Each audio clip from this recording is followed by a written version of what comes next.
Hey everybody, it's Matt from Britical Saiyans here, and today I'm going to show you my Hirudegarn Agents of Destruction deck profile.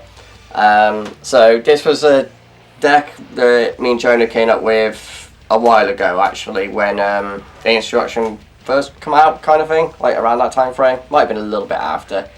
Yeah. It was like, we're just like, what can we do with Hirudegarn? Could they go in that? Could it work? It was like, well, apparently so. So it took a while to get around to this deck, but I'm going to show you now. So Hirudegarn, if you don't remember what he does, or if you're new to the game and you just never seen this leader before, is when he attacks your leader, you may discard a card from your hand that's a battle card, and you draw 2 cards. Cool, really good for that. And then his awakening is you got 4 or less, you flip him over and you get 2 energy back.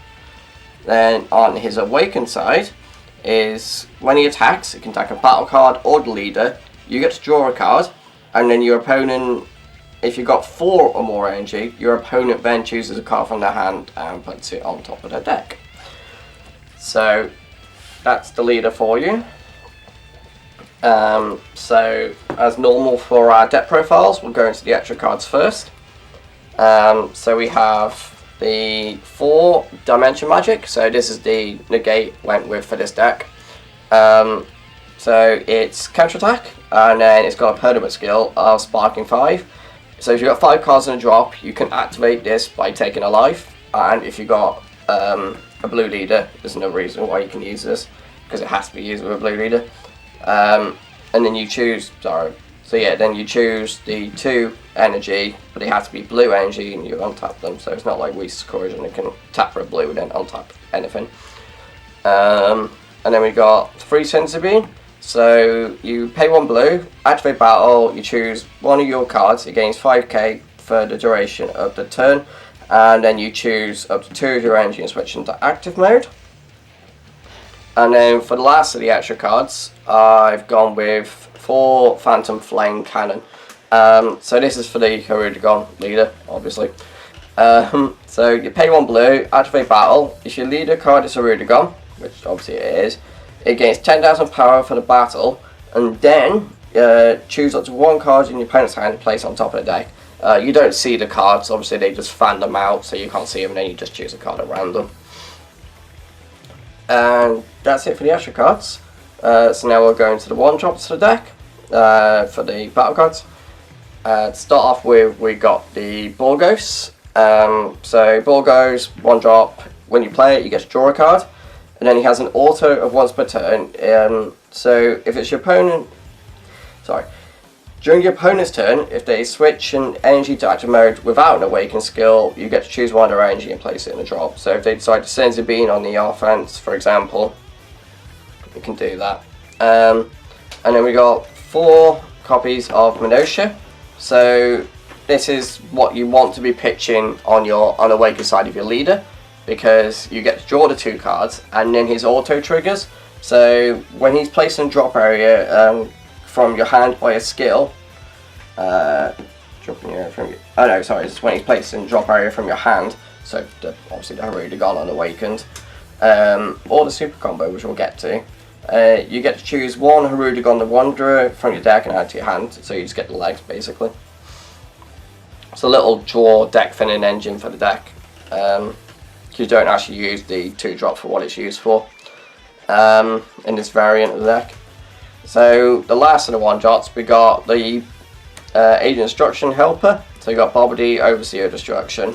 So he has Barrier. He's got a permanent where you can only have 1 of him out, and your Agent Destruction have no specified cost.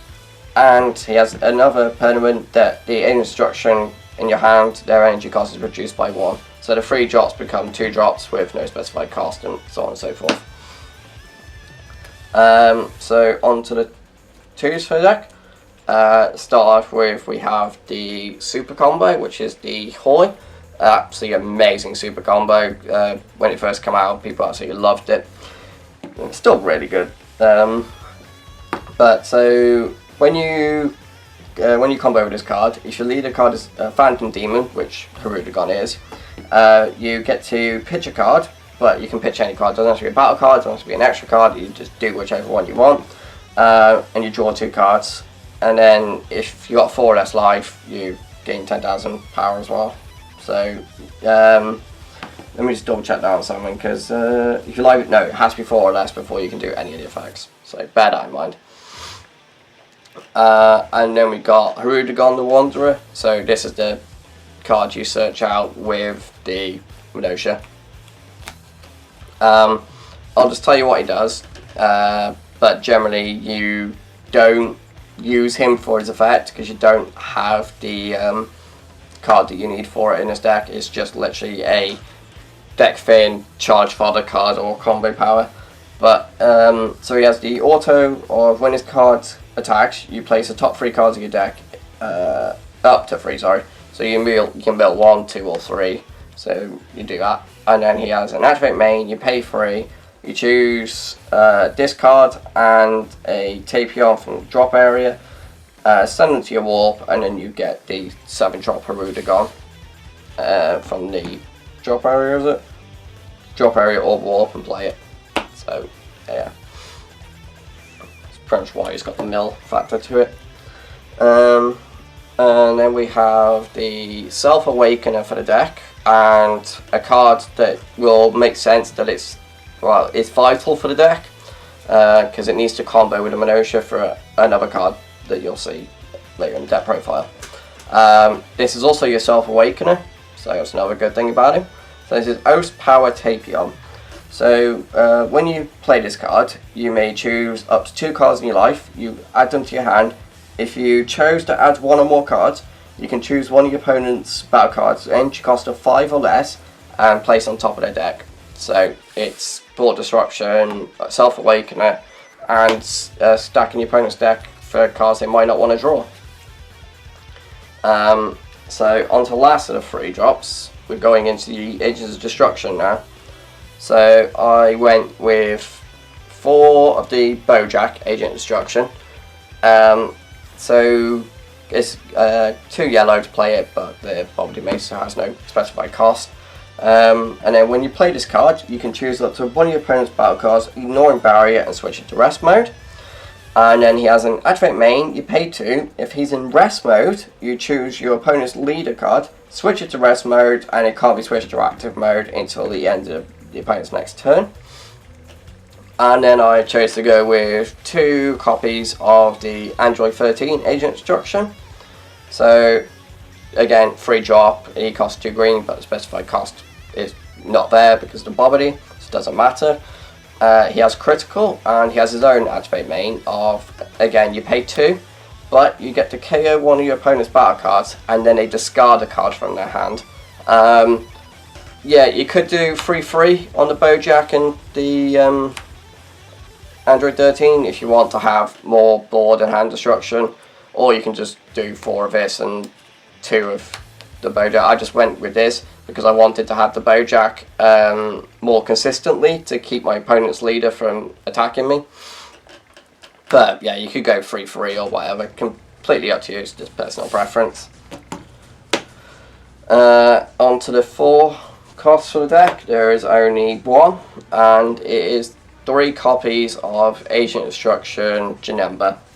So I've only got 3 of these anyway, and then it's like, well, why not use the 3, because it's Agent Destruction, Janemba's a good card, it's also blue anyway. So 4 drop critical, auto, so when you play him, you at the, what is it, so yeah, okay, so auto, when you play his card from your hand or warp, at the end of the turn, if you activate his activate main, basically, you get to, oh no, it's not. So right, okay, I've got to make sure I get this right. So at the end of your turn, if it is your turn, you get an energy back, and basically, so at the end of the turn, you just get an energy back. And then he's got an activate main where you send him to the warp, you draw a card, and your opponent mills 3. Don't know why I struggled with that so much. It's because I just autopilot it in my head, I suppose. And then onto the 7 drop. We've got the Rue de Gong promo. So this, I will have to just get the other 2 cards, sorry, just so it makes a little bit more sense. We need this, and we need this.